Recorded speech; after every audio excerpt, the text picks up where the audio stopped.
Warning, this content is for entertainment and educational purposes only. All right, next question here is from Ryan T. Ryan asks, what are your thoughts on GH releasing stimulating peptides versus actual GH in terms of sleep, muscle growth, fat loss?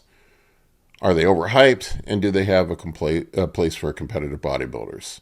Well, I would say, even in the TRT community, they may have some benefit. And I've talked about this before. You can do the math on it, the rough math. And this is not anything scientific. But when we look at these GH releasing peptides or, Sermorelin, ipamorelin, all of these GHRPs, all of these peptides, you get a marginal increase of your natural GH production. And I have found that guys that are younger seem to get more out of these than older dudes do. And it makes sense when you think about it because your pituitary function is better when you're younger.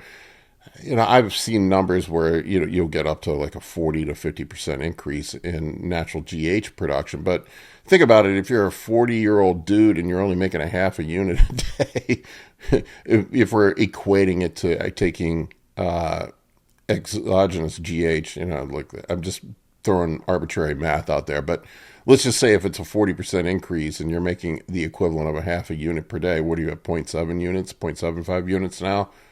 I mean, how noticeable is that going to be? It's probably not going to make that much of a difference. Now, for a younger guy that's making 2-3 units equivalent per day, you can get yourself up to 3 or 4, that might make a difference.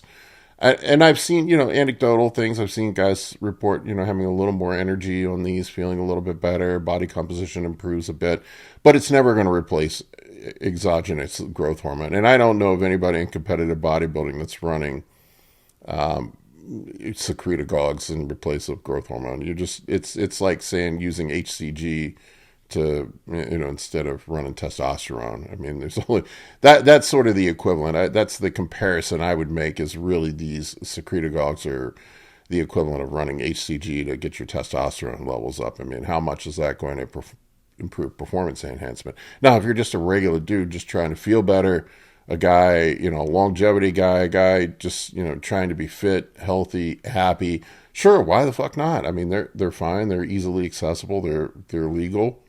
You can find them pretty much on any peptide site. They're out there everywhere.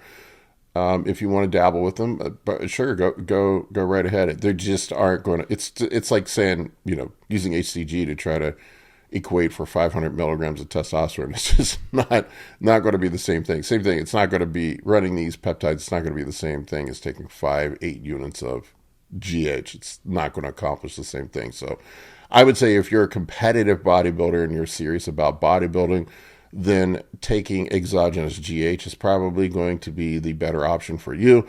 If you're a dude just trying to look to be fit and healthy and maybe doing hormone replacement, then yeah, sure, they're an option that you can use. I would probably still opt for GH.